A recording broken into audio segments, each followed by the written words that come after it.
नमस्कार। आज हम बात करेंगे हिंदी कोर्स ब के प्रश्न पत्र की।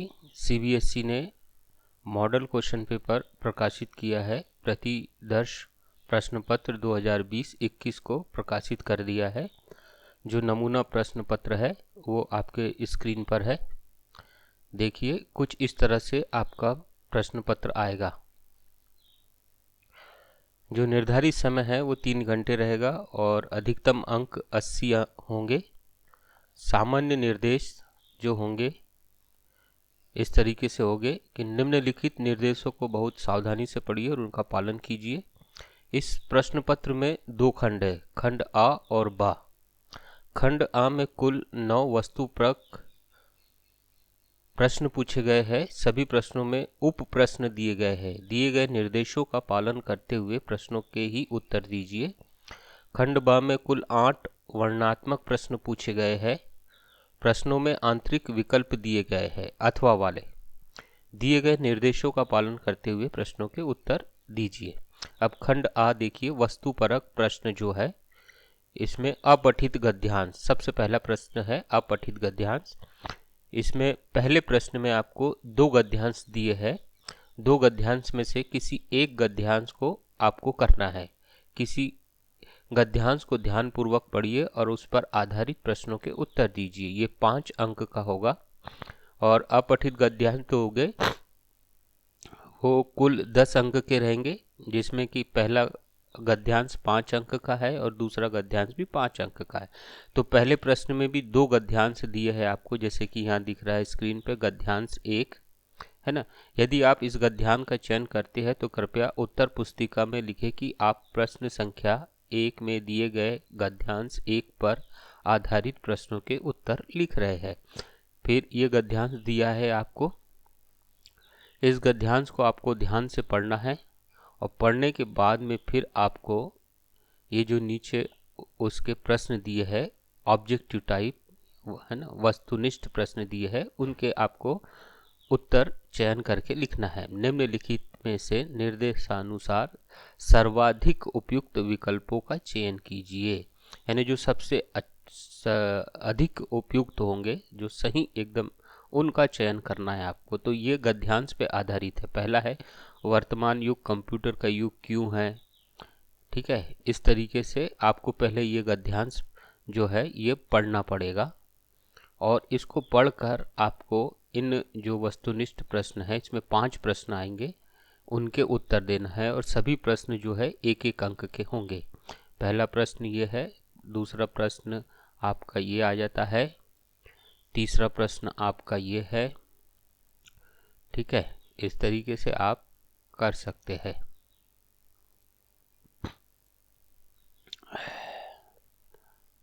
फिर चौथा प्रश्न आपका ये है। ठीक, ये भी 1 अंक का है। फिर पांचवा प्रश्न आपका ये है, पहले वाले गद्यांश में से, उस पर भी 1 अंक है। अब पहले प्रश्न का ही ये अथवा है, आपको ये वाला करना है, गद्यांश 1 करो या गद्यांश 2 करो। ठीक है, तो ये इसमें अथवा दिया है। फिर इस अगर आप वो नहीं करते, ये वाला प्रश्न करते हैं, तो इस गद्यांश को पढ़ लेकर आपको फिर उसके ये वाले उत्तर देना है।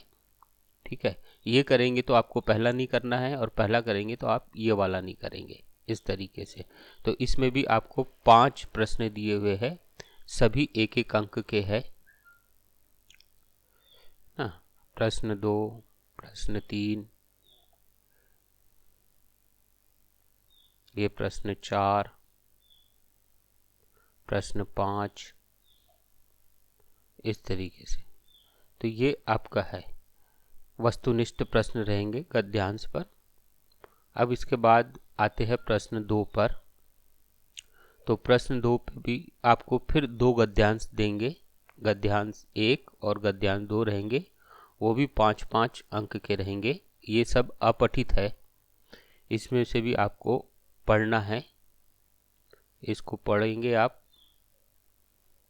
और उसके बाद में फिर नीचे दिए गए वस्तुनिष्ठ प्रश्नों का आपको उत्तर देना है। इसमें भी 5 प्रश्न पूछे जाएंगे।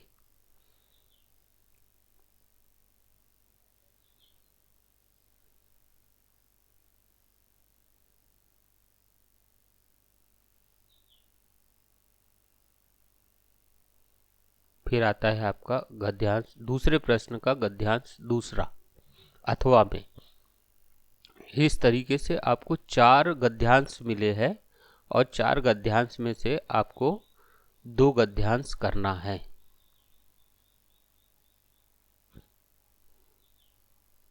फिर ये दूसरे गद्यांश के प्रश्न है, 5 प्रश्न रहेंगे, सभी 1-1 अंक के रहेंगे।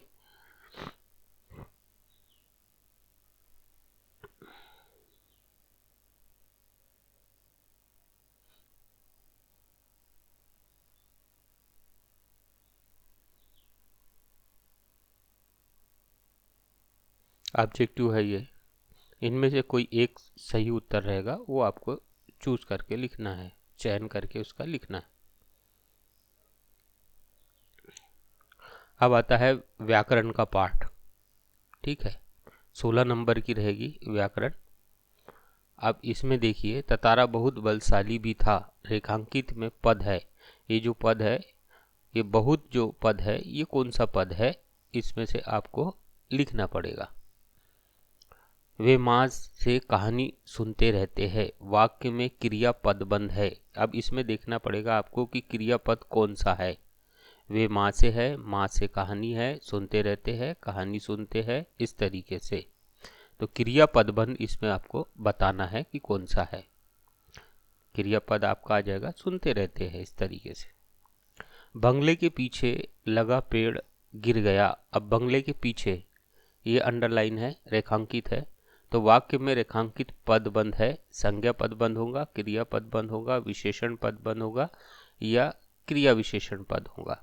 अब बंगले के पीछे लगा पेड़, यहाँ पेड़ की विशेषता बताई जा रही है। पेड़ कैसा है, बंगले के पीछे वाला है, तो यहाँ पे क्या आ जाएगा, विशेषण पद बंद आ जाएगा। ठीक है, इसी तरीका वाक्य खालिस्तान से बनता है। वाक्य किससे बनता है, स्वर से बनेगा, व्यंजन से बनेगा, शब्द से बनेगा या पद से बनेगा। वाक्य कैसे बनता है, पद से बनता है। मैं तेजी से दौड़ता हुआ घर पहुंचा, रेखांकित में कौन सा पद बंद है। ये तेजी से दौड़ता हुआ, ये अंडरलाइन है, रेखांकित है। अब इसमें आपको ये चारों में से बताना है कि ये जो रेखांकित पदबंध है वो कौन सा है। क्रिया विशेषण पदबंध है, विशेषण पदबंध है, संज्ञा पदबंध है या क्रिया पदबंध है, कौन सा है। तो तेजी से दौड़ता हुआ घर पहुंचा। अब दौड़ता हुआ क्रिया, ये क्रिया हो गई, दौड़ता हुआ क्रिया पदबंध। लेकिन अब दौड़ने की क्रिया कैसे से हो रही है, तेजी से हो रही है, तो ये क्या हो जाएगा, क्रिया विशेषण पदबंध होगा। अब अगला क्वेश्चन देखिए, प्रश्न 4 है, निम्नलिखित 5 भागों में से किन्हीं 4 भागों के उत्तर दीजिए। ठीक है, बच्चे आए हैं और खेल रहे हैं, वाक्य की रचना से कौन सा वाक्य, दृष्टि से कौन सा वाक्य होगा, ये रचना के आधार पर, रचना की दृष्टि से। ये बच्चे आए हैं और खेल रहे हैं, इसमें और संयोजक से जुड़ा हुआ है, इसलिए ये संयुक्त वाक्य होगा। राम घर गया, उसने माँ को देखा, इसका संयुक्त वाक्य बनेगा। इसमें हम ये फुल स्टॉप हटा के और लगा देंगे, है ना। राम घर गया और उसने माँ को देखा। निम्नलिखित में मिश्र वाक्य है। चोर को देखकर सिपाही उसे पकड़ने दौड़ा, नेताजी भाषण देकर चले गए, सेठ जानता है कि नौकर ईमानदार है, उसने खाया और सो गया। मिश्र वाक्य में क्या होता है कि जो पहला वाक्य जो होता है, दूसरा वाक्य और पहला वाक्य में एक दूसरे में कोई ना कोई डिपेंडेंट रहते हैं, एक दूसरे पर आधारित रहते हैं। तो ये वाला जो है, सेठ जानता है कि नौकर ईमानदार है, ये मिश्र वाक्य होगा। निम्नलिखित में संयुक्त वाक्य है। वह बाजार पुस्तक खरीदने गया, वह बाजार से पुस्तक खरीद लाया, वह बाजार गया तब पुस्तक खरीद लाया, वह बाजार गया और पुस्तक खरीद लाया, ये वाला संयुक्त वाक्य होगा। मिश्र वाक्य को संयुक्त वाक्य में तथा संयुक्त को सरल वाक्य में बदलने को कहते हैं। क्या करते हैं हम इसमें, वाक्य रूपांतरण करते हैं। उसकी जो प्रक्रिया होती है वो वाक्य रूपांतरण कहलाता है। अब अगला प्रश्न है, निम्नलिखित 5 भागों में से किन्हीं 4 भागों के उत्तर देना है। इसमें भी 5 रहेंगे, लेकिन हमको कितने के देना है, सिर्फ 4 के देना है। महावीर शब्द में कौन सा समास है, महावीर। अब यहाँ पर कोई ऑप्शन देखिए, ये जो है ये बहुब्रीहि समाज में भी आता है, लेकिन बहुब्रीहि समाज में लाने के लिए यहाँ पर हनुमान का अर्थ लेना पड़ेगा, लेकिन यहाँ दिया नहीं है। तो इसका जो समास का अगर हम विग्रह करते हैं तो होता है महान है जो वीर। अब यहाँ पर वीर की विशेषता बताई जा रही है। तो जब भी दोनों पदों के बीच में विशेषण और विशेष्य का संबंध होता है या उपमान या उपमेय का संबंध होता है तो वहाँ पर कर्मधारय समास होता है। वन गमन समस्त पद का विग्रह होगा वन गमन। ये दो पद है वन और गमन, तो इसका विग्रह होगा वन का गमन, वन से गमन, वन को गमन, वन और गमन। वन गमन मतलब वन को जाना, ठीक है ना, तो ये है वन को गमन, ठीक है। पीत है जो अंबर का समस्त पद है पीताम्बर। अब इसमें देखो यहाँ पे सभी में पीताम्बर पीतम्बर पीताम्बर ऐसा लिखा है, तो यहाँ पीला अंबर, ठीक है। पीत है जो अंबर का समस्त पद, समस्त पद पूछ रहे हैं, विग्रह नहीं पूछ रहे हैं, तो यहाँ पर होगा आपका पीताम्बर। गुरु दक्षिणा शब्द के सही समास विग्रह का चयन कीजिए। गुरु दक्षिणा का समास विग्रह करना है, ठीक है। तो गुरु दक्षिणा, गुरु से दक्षिणा, गुरु का दक्षिणा, गुरु की दक्षिणा और गुरु के लिए दक्षिणा। तो यहाँ पर ये दोनों में आपको कन्फ्यूज़न हो सकता है अर्थ की दृष्टि से, लेकिन गुरु की दक्षिणा नहीं, गुरु के लिए दक्षिणा। दिनचर्या समस्त पद का विग्रह है। दिन की चर्या, दिन में आराम, दिन में चलना, दिन भर खाना। दिनचर्या, चर्या का मतलब होता है दिन भर जो हम काम करते हैं, जो हमारा डेली रूटीन रहता है उसको दिनचर्या बोलते हैं, तो दिन की चर्या। अब निम्नलिखित चारों भागों के उत्तर दीजिए। पढ़ाई में मेहनत कर मैं खालिस्तान हो सकता हूँ, मुहावरे से रिक्त स्थान की पूर्ति कीजिए। पढ़ाई में मेहनत कर मैं, क्या जो भी सबसे अच्छा यहाँ पे जो मुहावरा है वो जो यहाँ बैठ सकता है उसको हम लिखेंगे। पढ़ाई में मेहनत कर मैं अंधों में काना का राजा हो सकता हूँ, एक पद दो काज हो सकता हूँ, अपना हाथ जगन्नाथ हो सकता है, या पैरों पे खड़ा होना। तो यहाँ पर आएगा पैरों पे खड़ा हो सकता हूँ, अच्छी पढ़ाई में मेहनत करके। विपत्ति में उसकी अक्ल खालिस्तान, उपयुक्त मुहावरे से रिक्त स्थान की पूर्ति कीजिए। उसकी अक्ल खो जाना, ठनक जाना, चक्कर जाना, चकरा जाना या आग बबूला हो जाना। तो यहाँ पर क्या होना, विपत्ति में उसकी अक्ल चकरा जाना, ठीक है। सच्चे शूरवीर देश की रक्षा में प्राणों की खालिस्तान है। इसमें भी सटीक मुहावरा जो बैठता है ना। देश की रक्षा में प्राणों की क्या करते हैं, वो बाजी लगा देते हैं, जान लगा देते हैं, ताकत लगा देते हैं, आहुति लगा देते हैं।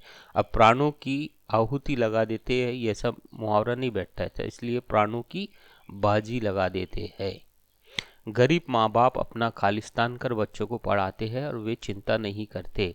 किसकी चिंता नहीं करते, गरीब माँ बाप अपना क्या करके बच्चों को पढ़ाते हैं, गला काट के, पेट काट के, खून बहा के, मन लगा के।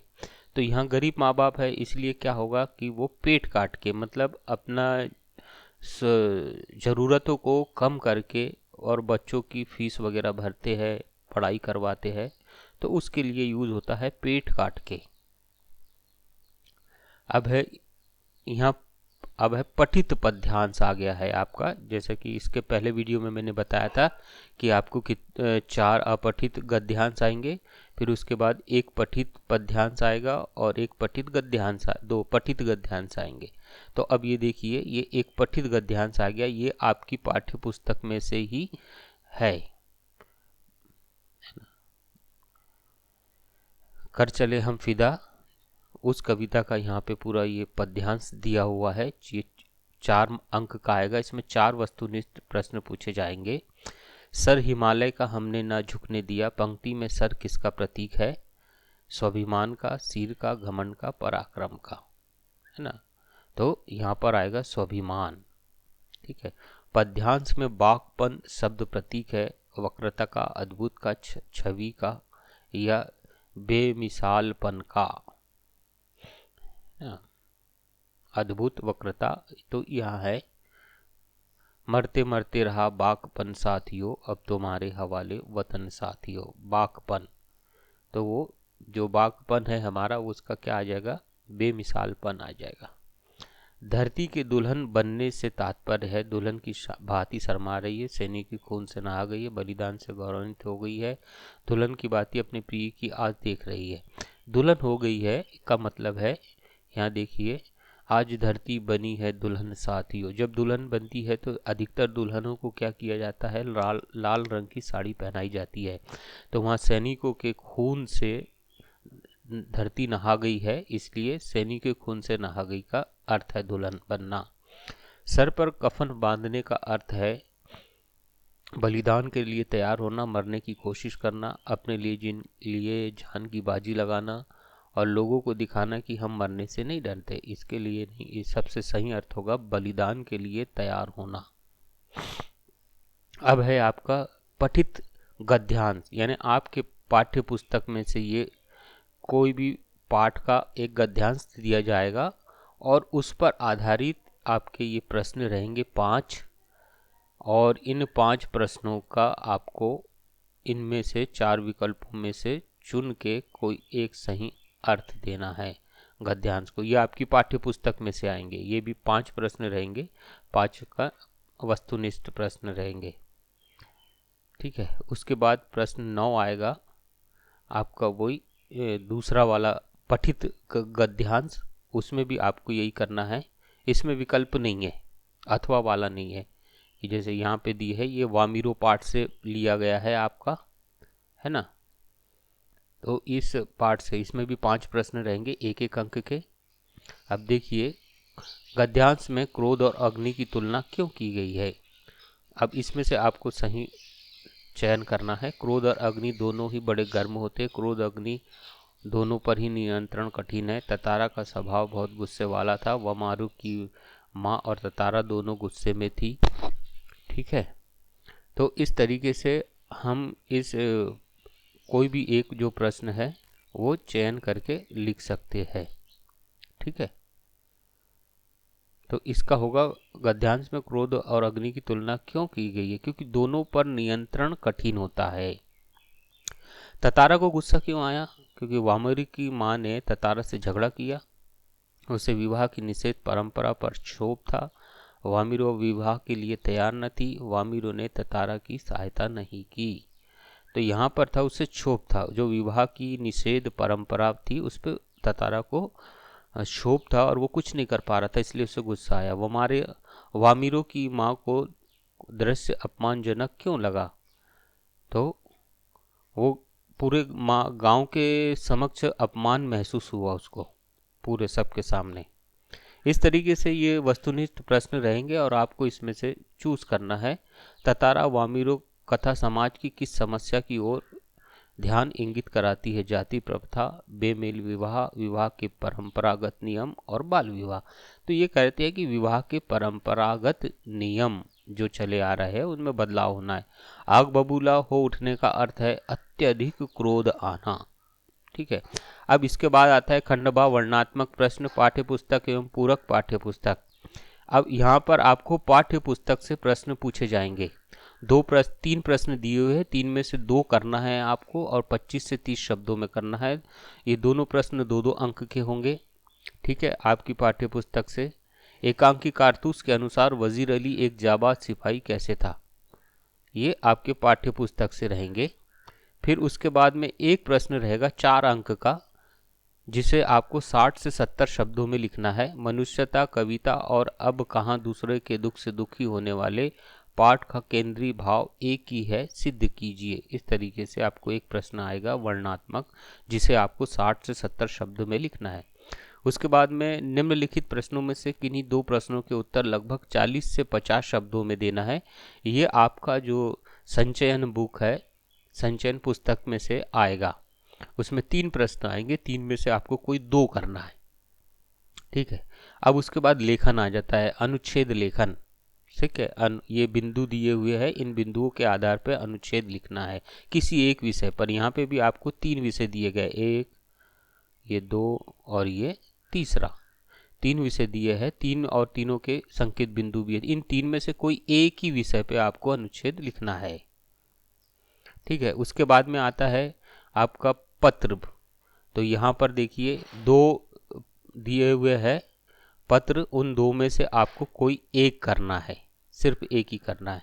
फिर आता है आपका सूचना, तो यहाँ पे भी आपको 2 सूचना दी हुई है, 2 में से कोई एक सूचना आपको करना है। ठीक है, फिर उसके बाद में आता है आपका विज्ञापन। तो विज्ञापन भी आपको 2 दी हुई है, 2 में से कोई एक पर आपको विज्ञापन तैयार करना है। ठीक है, अब उसके बाद में आता है लघु कथा। पहले क्या होता था, संवाद लेखन होता था, लेकिन अब उसकी जगह पर लघु कथा आ गई है। तो यहाँ पे भी लघु कथा के 2 दिए हैं, है ना, 2 विषय दिए हैं, और उन दोनों विषयों के में से कोई एक पर आपको अपना लघु कथा लिखना है। तो ये था कक्षा हिंदी कोर्स ब का, कक्षा 10वीं के लिए कोर्स ब का प्रतिदर्श पेपर या सैंपल क्वेश्चन पेपर। इससे आपको बहुत सहायता मिलेगी। धन्यवाद, नमस्कार।